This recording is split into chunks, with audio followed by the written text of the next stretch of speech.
Our days on Earth are numbered. In the far future, our life-giving sun will engulf us all. And right now, we're sitting ducks in a celestial shooting gallery. An asteroid might strike at any time. Meanwhile, global warming threatens mayhem. Droughts could strike. Ice caps melt. Rising sea levels might drown us. Perhaps our only option? Get out of town. To boldly search for a new home far out among the stars. To go where no human has ever gone before. Founding a new colony on a planet in a distant solar system. Come join us on this journey, if you dare. Our quest is more perilous than any before. Danger lurks at every turn. And might we ultimately become a new species that's not quite human? Our journey to the stars is a fiction. But real-life scientists in real-life laboratories are working to make it reality. Once you go off into outer space, you're not going to come back. That group of people will evolve into a different species. For things like space travel, if humans could hibernate, that's a way that we could remain intact for a longer period of time. The most efficient way to populate the space crew is to begin with young couples. But don't start packing your bags. First, we need a destination. And we're a delicate species with a long list of wants. To survive, we need oxygen, water, heat, and food. Basically, we're searching for a planet just like Earth. We've sent probes to Mars and to Saturn, but nothing there can sustain us. We need to look further, much further from home. Since 1995, astronomers have discovered more than 100 planets orbiting distant stars beyond our solar system. They're finding more every year. Could one of them meet all of our needs? Engineer David Miller is helping to design the Terrestrial Planet Finder, a revolutionary telescope that might just pinpoint our perfect home.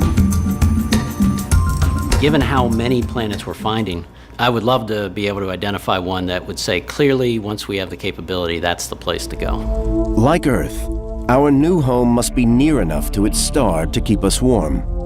But that close to its sun, we'll never be able to see it.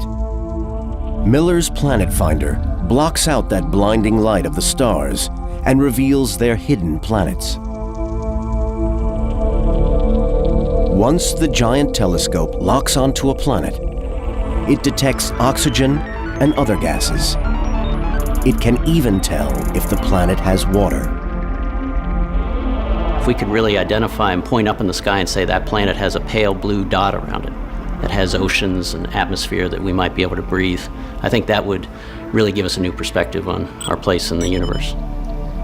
So in as little as 10 years, we could find an Earth-like planet.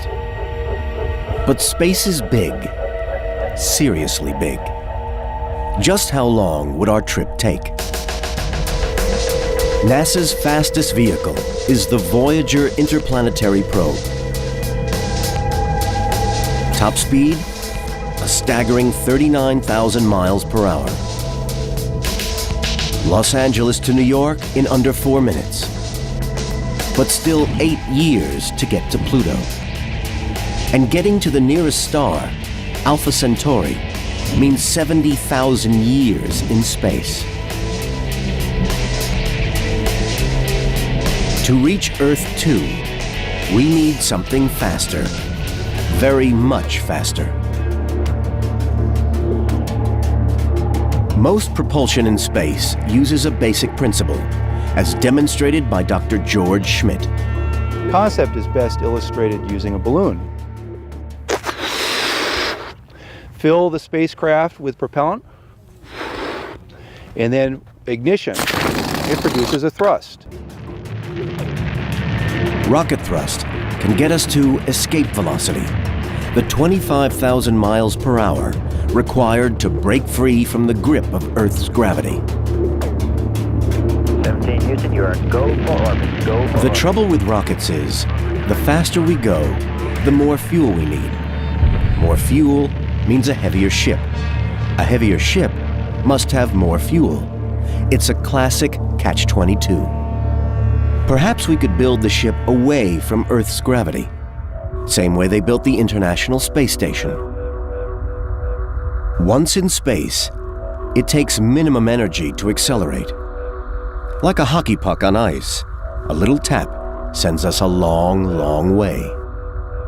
So forget gas guzzler rockets. Get something light and fuel efficient. Bring on NASA's Deep Space One. 35,000 miles per hour, launched in 1998 and powered by a super-efficient ion engine. Forget chemical fuels. This engine ejects electrically charged gases to propel itself forward. But even ion engines carry fuel. Can we build a ship that needs no propellant at all?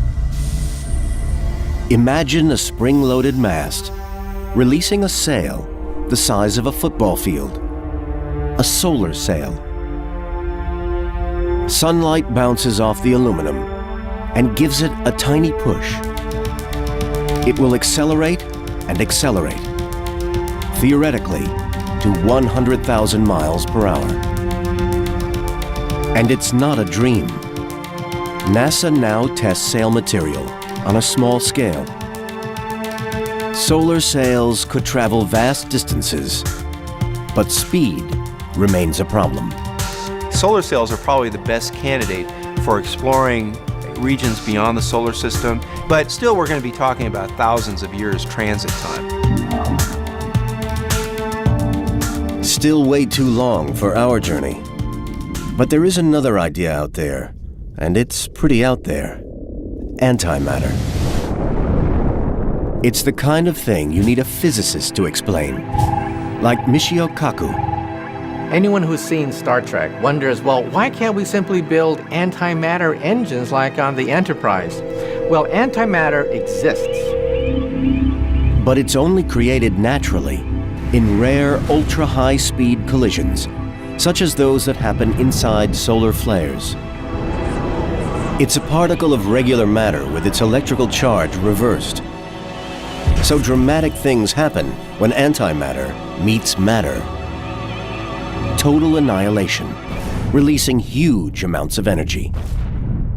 If I had a teaspoon of antimatter, I can essentially mimic the power of 100 hydrogen bombs. That's how efficient an antimatter engine would be. Now, scientists produce antimatter on Earth. But it's a slow and costly process. Creating a gram of antimatter would cost more than $60 trillion. A little outside our mission's budget. NASA can produce trillions of antimatter protons. Sounds impressive, but that's no more than the energy in a book of matches. To get to where we need with propulsion, we'd need something that could store maybe 1,000 times that.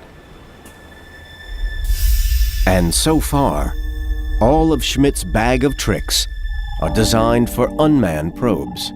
No use for our exodus to another planet. Ironically, in 1957, scientists may have been better equipped to propel us into space than now. Project Orion planned a spaceship the size of an ocean liner, accommodating 150 people. Their motto? Mars by 1965, Saturn by 1970. This was the atomic age, so nuclear explosions would propel the ship. Each detonation bouncing the spacecraft forward. Project Orion, you're like a surfer. You would literally surf on the basis of the shock wave created by miniature hydrogen explosions.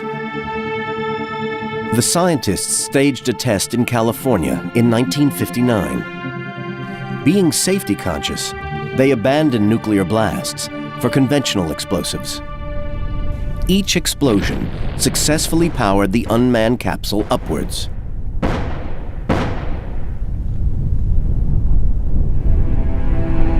But then came the doubts, worries that powerful nuclear explosions would kill any crew or damage them with the radiation from nuclear blasts.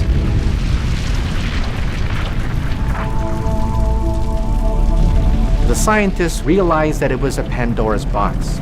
Yes, they would open up the secret of the stars, but hey, are we mature enough to tamper with this kind of nuclear fire? Back to the drawing board. Today, NASA is cautiously revisiting nuclear power, but on a much smaller scale. So nothing can get to Earth 2 in one lifetime. Generation after generation will need to live on board, on a ship in the most hostile environment imaginable. Deep space. No air, no gravity. Trillions of miles of nothingness. How will we ever survive on this journey? Our imaginary deep space quest is fleeing Earth for a new home among the stars. We've found the right planet. Now we just have to get there. Fastening our seatbelts for takeoff, we ask, can we survive this journey? Our first challenge comes almost at once. Losing a force that has shaped us all our lives, gravity. Back home, every movement is a struggle against gravity. Needing strong bones just to stay upright, and powerful muscles to move us around. It even teaches us what's up and what's down. Jane Houston, you are go for orbit. Go for orbit. Heading for orbit, we hit zero gravity. Floating gracefully, life in space seems easy. But without gravity, we are like fish out of water. Our newfound strength is an illusion. Our muscles are wasting away. We have the thrill of being a Superman. All of a sudden we can lift gigantic instruments. All of a sudden we can perform dazzling feats, even as we're becoming weaklings. In 1983, to study the effects of reduced gravity, Dr. Norm Thagard embarked on the U.S. Space Shuttle. He noticed his body altering. His muscles were shrinking away. I lost about 20% of the muscle mass from the calf muscles and about 10% from the thighs. And your heart's a muscle, so it will get weaker as well. The absence of gravity weakens our muscles and leaches the strength from our bones. Because bones stop growing in zero gravity. Back on Earth, every time we run or walk, the impact triggers fresh bone tissue growth. In space, that trigger is missing. You can measure this effect by staying in bed. Total bed rest is as close to zero gravity as you can easily get. In 2005, NASA immobilized volunteers for 3 months to weaken their muscles and bones. Raising their feet makes blood rush to their heads, as it does in space. A little uncomfortable. It takes a little getting used to. It's hard to sleep at night sometimes. Physically, it's difficult to move around, to brush your hair at this angle, to eat at this angle. It's about as close as I can get to be an astronaut without actually doing it. Within days, their bones are less dense. But it's not all bad. For a special treat, they get to go outside. I'm so used to looking at white walls. Pretending to be in space for just a few weeks affects our test subjects. How would they cope for a year? As much of it as I can. Some Russian astronauts have spent that long in space. Returning to Earth, they no longer have the strength to stand in gravity.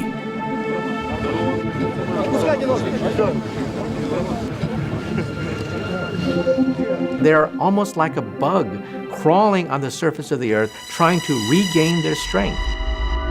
And if it's that bad that quickly, how would we cope? We will be in space for generations.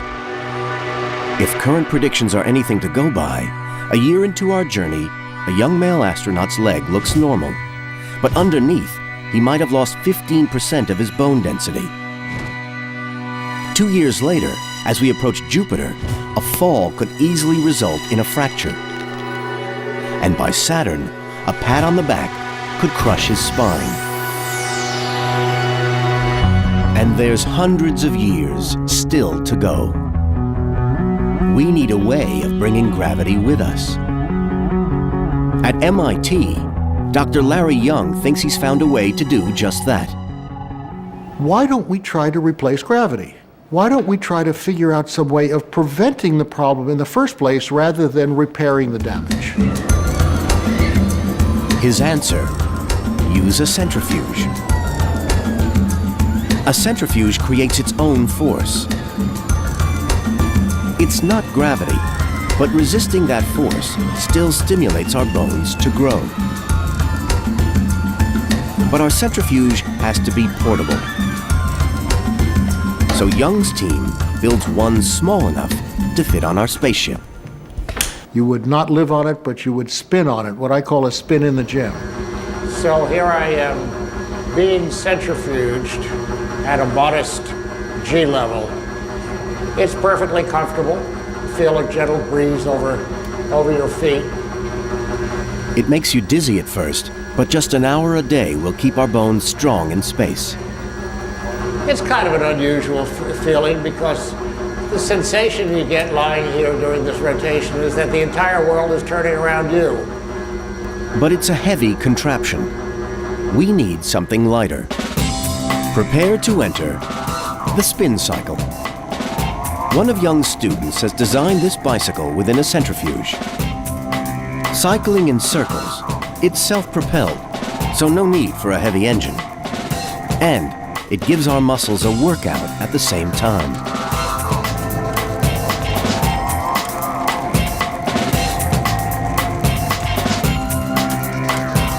Maybe we could overcome the immediate effects of zero gravity. But our journey will take centuries. Entire generations will have to adapt to work, rest, and play in an environment totally alien to Earthlings. And here's a thought.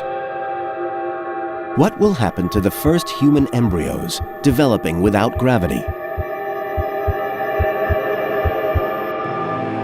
Our only clues come from work on the Russian space station Mir.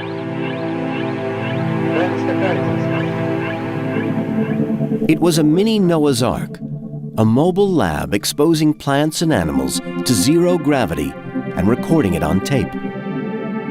Astronaut Norm Thagard was on Mir, researching how zero gravity affects reproduction.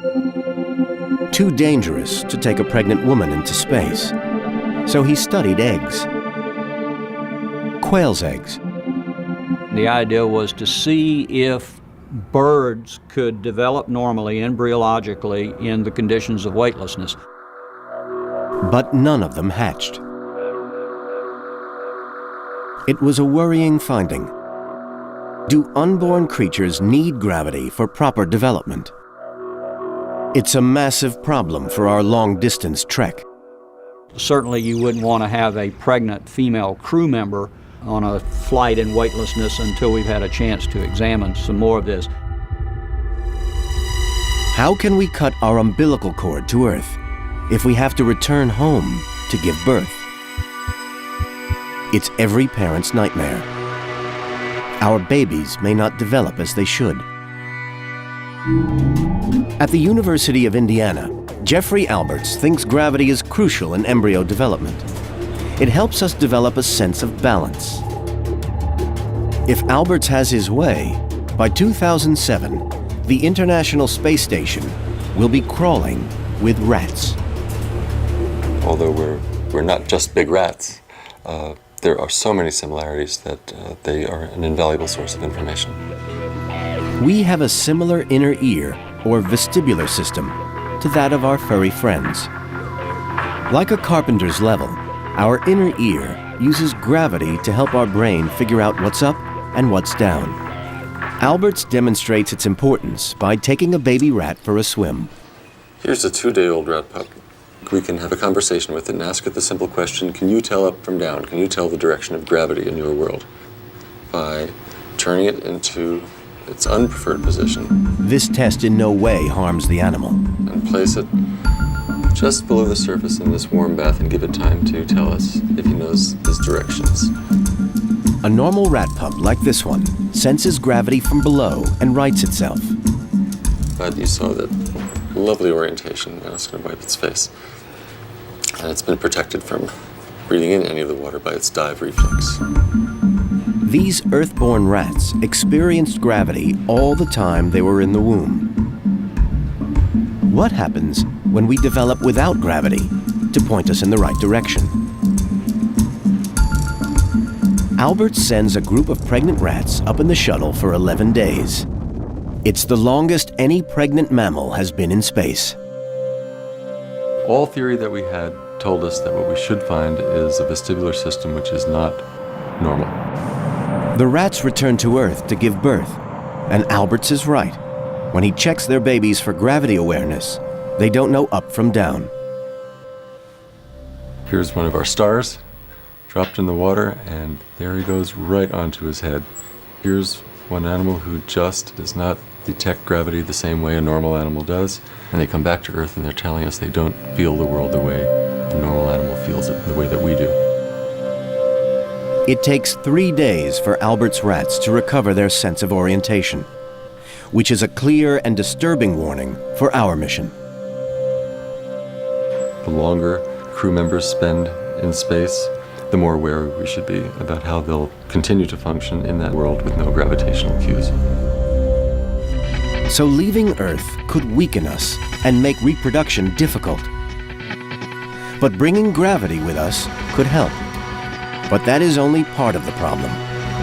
Continuing our journey, eventually we'll have to go outside to make a repair. And that exposes our crew to a new peril, the vacuum of space.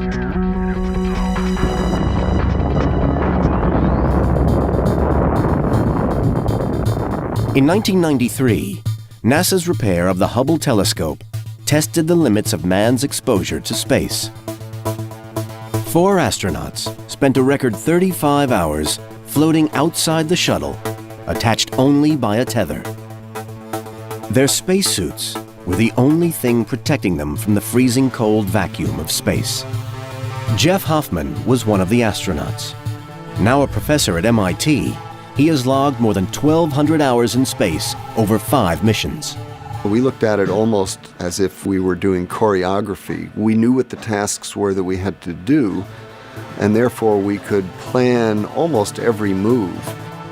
The repair is intricate, the conditions extreme, and all the while, Hoffman has to wrestle with his bulky spacesuit. You can't think that you're just working with your own body, because you'll end up fighting against the suit, and frankly the suit's stronger than you are and you'll lose.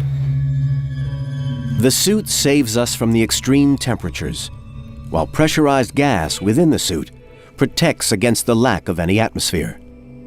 Without the pressure, we would suffocate in the vacuum of space. But the current design is frustrating. On Earth, it would feel like wearing a 280-pound NFL linebacker. But it's not just the mass of the gas-filled suit. The gas pressure stiffens the body, making bending arms and legs hard labor. Imagine trying to do brain surgery when you're wearing ski gloves, and you get some idea of what I'm talking about. How can we keep our ship in working order with these limitations? Hoffman is working with MIT engineer Dava Newman to revolutionize the current spacesuit. She applies pressure in a radical new way. Her biosuit replaces the gas with elasticized material. The result? A tight-fitting, lightweight suit that still exerts pressure. Think slim diving suit, not bulky spacesuit. So it's literally like putting on a second skin and applying the pressure that's necessary to keep someone alive. To replace pressure provided by gas, she uses material that can exert the same force directly onto the skin. I have this elastic material that I can now wrap around my skin, and that produces pressure just in the way that the gas inside a spacesuit produces pressure. Our suit must be as close-fitting as possible to give us increased mobility. So Newman maps out the human form with computer imaging. You want maximum mobility. You want the folks to be able to walk and lope and explore and get down on their knees. The prototype leg may lack in looks, but does offer increased flexibility compared to the gas-filled suits of today. Newman tests it by rappelling down this mini mountain, the closest to Mars Massachusetts has to offer. I have really good knee mobility as well as my entire leg. You could never do this in a conventional spacesuit. The biosuit system could include sensors, temperature gauges, and computers, all designed to create our perfect spacesuit. It could even be covered in fibers that act as artificial muscles to enhance our strength. You know, we actually have the possibility of doing some of this stuff in the next few years rather than just dream about it. We're getting closer. We know where we're going. We can substitute for gravity on board. We even know what to wear. But something invisible is lying in wait. It's deadly and can tear through our bodies like machine gun fire. Let's be careful out there. Naked Science is on an imaginary interstellar journey, a trip taking hundreds of years. We've set our sights on a new home in a distant solar system. Overcoming all the obstacles will test our ingenuity to the limit. But brace yourselves. We are about to encounter the most deadly enemy of them all: radiation. Back home, we enjoy the sun's light and warmth. But every so often, the sun seems to get angry. Solar flares fling billions of tons of deadly radiation into space. The Earth's magnetic field protects us from this lethal shower. But caught outside our ship, when a flare strikes, an astronaut will be dead in 10 hours. Relax though. Flares don't happen that often, and NASA officials are confident they can warn us of this impending danger. But there's something far more insidious out there: deep space radiation. Invisible rays spewing out from distant stars, hurtling through space, peppering anything in their path like machine gun fire. Now, imagine closing your eyes and seeing these cosmic rays passing through your body. That's exactly what happened to the Apollo 11 astronauts in 1969. Gazing out of their space capsule, they witness amazing sights. The breathtaking view of Earth receding into space, the far side of the moon, and strange flashes of light inside their eyeballs. Back on Earth, the crew report these light flashes to Mission Control. NASA immediately contacts physicist Lawrence Pinsky to investigate. I've also had some very subtle, looks like little dim flashes that I haven't been calling. They're just so subtle. In some cases, they reported them as looking like lightning in the clouds. In other cases, they looked like stars or spots. In some cases, streaks. Once the story breaks, other astronauts follow suit and admit to seeing them too. The astronauts were reluctant to report anything that they felt that might remove them from flight status, and being up there and seeing flashes of light, nobody else was reporting them, so you didn't want to be the first one to say, hey, I see spots before my eyes. White dot, Pinsky suspects the flashes could be harmful, but it's not until the Apollo 16 mission, 3 years later, that he's able to rig up a test. He has the astronauts cover their eyes and report the light flashes. Pinsky discovers that it's not light hitting their eyes, it's cosmic radiation. Each ray striking the astronaut's retina fools the brain into thinking it's light. The radiation seems to have no immediate effect. But NASA later find a staggering 1 in 6 former astronauts they studied suffers from cataracts, higher than the Earthbound average. They face a clouding of the eye and eventual blindness. So the cosmic radiation is doing damage. And as we go farther and farther into space, we are at risk not just for cataracts, but possibly for cancer. So if the radiation is passing through our eyes, what is it doing to our brains? Back on Earth, at the National Laboratory in Brookhaven, New York, Marcelo Vasquez is trying to find out. He reproduces cosmic radiation to gauge its impact on our brain cells. We are concerned that cosmic rays will produce brain damage. Vasquez is working against the clock. He's got till 2010 to solve the problem, or NASA will ground all manned long-distance space flights. We don't want to have astronauts that reach their target and they are not able to land or operate or to function and remember or perform. Vasquez is using live stem cells, but they're fragile, so every second counts. The cell cannot be more than 10 minutes outside the incubator, basically. Identification is completed. Brookhaven's heavy ion beam is the only one dedicated to this research in the United States. Cosmic radiation travels at over 160,000 miles per second. That's almost the speed of light. Vasquez shoots the beam through the cells. It's coming up, 59, 79, 99. Dose delivered. Well, look at this. This cosmic ray is like a bullet going through the nucleus of the cells, producing DNA damage. So we can see actually the effect of cosmic ray when they damage the DNA. This is fantastic. And the first indication is that cosmic ray can kill brain cells and culture. And it's very worrisome actually. If a single blast kills brain cells, we'll need some serious protection on our ship. The shielding material has to be light. So Vasquez tests a sample of polyethylene plastic to see if it blocks the cosmic rays. The shielding proves partially successful, but many of the radiation bullets are still getting through and wreaking havoc on the cells.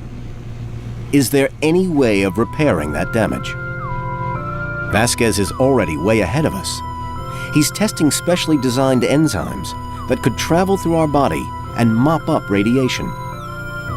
Astronauts could take daily enzyme pills on long-duration missions. Vasquez hopes that within 5 years, he will have found a way to reduce the risk of radiation to manageable levels. So we're another step closer to making our interstellar voyage a reality.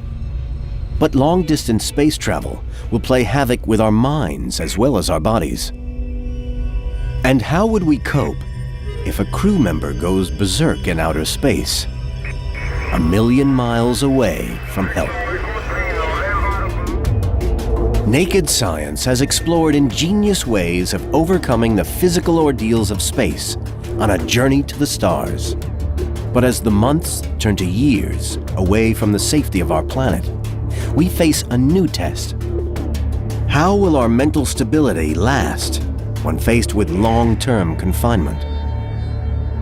On Earth, we think of ourselves as sociable animals, traveling in packs, communicating constantly, and surrounding ourselves with other people. Now, imagine the horrors of living in space 24/7, year in, year out, confined to a trailer home, surrounded by people you can never escape. In 1995, Norm Thagard boards the Russian space station Mir. It becomes his home for the next 4 months, and he learns firsthand the trials of long-term confinement. You get bored. People tend to get irritable. You get an almost combative state at times. That's obviously not desirable. And when you start talking about crews that are going to be together for a long, long period of time, it's worrisome. So spiraling tension is a problem even within sight of Earth. But our mission is much farther away than that. So far away that even radio messages take many hours to reach us. If arguments on board escalate into full-blown conflict, Mission Control will be powerless to intervene. We need a calming voice close to hand. But who can offer that? David Dinges, a clinical psychologist at the University of Pennsylvania, believes the answer is a computer therapist. There will be conflict, and we have to have a system in place where they can resolve those conflicts, prevent them if possible, but certainly resolve them before they get out of hand. If Dinges has his way, it won't be a fellow astronaut that calls a timeout, but a machine. Yes. I'd like you to begin with the picture recall task. Let me know when you're ready. So how will this computer therapist spot the warning signs of growing stress and frustration? Luckily, we humans communicate most of our feelings through facial expressions. Instantly, we can see if someone is happy, sad, or just plain stressed out. Dinges has created a computer program that does the same thing. He tests his stress recognition system on a student. The computer takes a baseline reading by mapping her face at rest. Then Dinges cranks up the pressure so the computer can get a reading of her distress. Say the colors that the words are printed in out loud. Work as fast and accurately as you can. Let me know when you're ready. Yes. Begin. Red, green, green, blue, blue, blue, red, blue. Faster. Green, blue. Go faster. Green, red. You're going to have to keep up and try harder. Red, blue. The tasks become more Green. difficult. Red. Please don't make those mistakes. Green, blue. The computer records Keep your head each up. change Green, in facial green, expression and blue, adds it to the map of her stress response. Green. That wasn't very good. Remember to sit still and wait for that score. In space, a computer would memorize our individual stress map. The computer cannot make things better, but can alert us to the dangers and to deterioration in our performance. It's not a spy system, it's something they're fully aware is on and operating. The more we can inform them of what's happening to their behavior, the better chance we have of heading off any more serious problem. But there's another solution to resolve conflict on our voyage. Instead of an elite team of hardened astronauts, our crew should be made up of young couples. As crazy as it sounds, they have the right stuff for spaceship travel. Ellis Island, New York. Tens of thousands of men and women from all over the world endured a long, arduous voyage to arrive here and begin a new life. Among such pioneer travelers, could we find our perfect spaceship crew? University of Florida anthropologist John Moore believes we can. I love this particular site because it reminds me that someday, inevitably, there will be an Ellis Island in a different galaxy to receive the new colonists from our solar system. According to Moore, we should be taking family units into space. The hierarchy of a family creates a natural order that will see us through hardship. And being with people we know and love makes it easier to resolve conflicts. Whenever necessary, human families have the means to survive any rigors that are presented to them. Moore proposes to NASA that he devise a profile of a future space colony. First, he studies pioneer groups that have survived in isolation.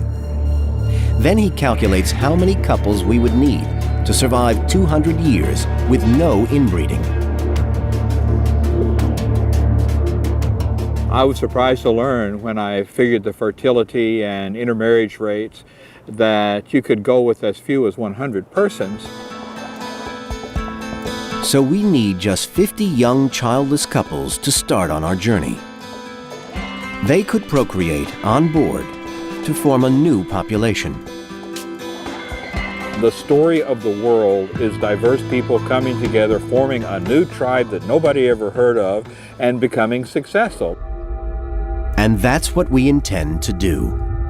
So assuming we have learned how to reproduce safely in zero gravity, Moore's solution could work.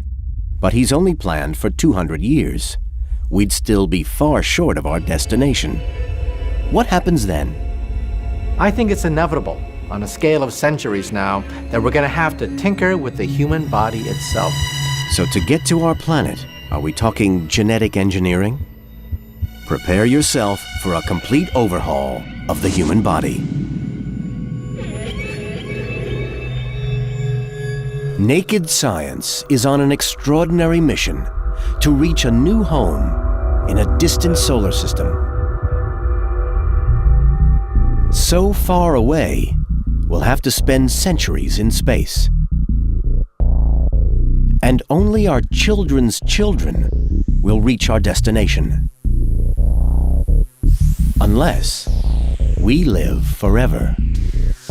It's humanity's oldest dream, immortality, and it might just be within our grasp. At the University of California, Cynthia Kenyon thinks she's found a way to stop the clock. She tests her theory on a tiny worm that shares a third of our DNA. Like us, when it's young, it's frisky. When it's old, it's in the nursing home, and it looks like any old animal of any type. In 1993, Kenyon discovers a gene that she believes controls aging. She nicknames it the Grim Reaper. They determine how long it can live and whether it ages quickly or slowly. Then she finds a way to switch off this gene. To her astonishment, the worms live 6 times longer than normal. Just look at these animals. They should be dead or in a nursing home, and they're on the tennis court, you know? And you look at them and your hair stands up. You think, my God, they should be dead, but they're not. In human terms, that means we could live to be 500. And like the worms, remain active all of that time. But hundreds of years on a spaceship feels like a terrible waste of young lives. So Kenyon's made a new discovery that could make the trip more bearable. Now, it turns out that the same hormones control the aging of the adult animal, also control the ability of the animal to enter this state of suspended animation. In other words, Kenyon's worms hibernate. Like bears, hedgehogs, and toads, they enter a dormant state where the whole body slows down and aging is arrested. If we could find a way to hibernate, that might just make our trek to the stars a reality. Because a sleeping crew would need less resources. But this is still science fiction. Or is it? In 2005, we get one step closer to our new world. Scientists chemically induce short-term hibernation in mice. But Kenyon believes the answer may lie in hibernation genes, and humans may have one. We just have to find it and switch it on. And that's something that would be really fun to explore. for things like space travel. If humans could hibernate, then that's another way that we could remain intact for a longer period of time. So we could travel in suspended animation, arriving unaged at our destination planet. But what happens if Earth 2 is not quite what we expected? We can't modify the whole planet, so we would have to find a way to re-engineer ourselves and our children. At Princeton University, Dr. Lee Silver is the creator of a radical school of genetics that seeks to alter the DNA of embryos. It's just the question of looking at the environment and then imagining what things we could do to change children so that they would live in that particular environment more efficiently. So all of the problems of our journey could be overcome before our children were even born, if we could just alter their genes. Genetic manipulation is not science fiction. It's something that is going on right now across the world in animals. In June 1997, scientists isolated the gene in a jellyfish that makes it glow in the dark. Then, they injected the glow gene into mice embryos. The result? Fluorescent mice. Now, we probably won't need to glow in the dark. But Silver believes because we share DNA with many other species, we can extract the most useful gene from each creature and use them to enhance our own children. What we learn in any other species that helps that species and that we like, we can bring into ourselves. So which features from which creatures would we want? One of the most useful genes would protect against radiation, but you might not want to take it. It comes from the humble cockroach, which has just the genes we need to protect us from radiation. We can use the scientific knowledge of how the cockroach genes work to alter our genes so that the proteins they make that protect against radiation are much more effective. For now, we're only talking about changing our chemistry and not about morphing into a giant cockroach. But future humans could be made to have stronger bones to withstand zero gravity or more efficient lungs to survive on less oxygen. The nice thing about being able to change the genes in a child is that they're changed for good. So in order to safeguard the human race and survive in our alien world, will we have to alter ourselves beyond recognition? Each group of people that goes to a different planet in a different solar system will become a different species. Imagine, within a decade, we might find a habitable planet. Within 20 years, we could withstand the perils of space travel. In 50 years, perhaps, we could genetically alter ourselves to adapt to our new home. But let's hope when our children's children finally reach Earth 2, they still look a little like us. And humankind as we know it has been preserved.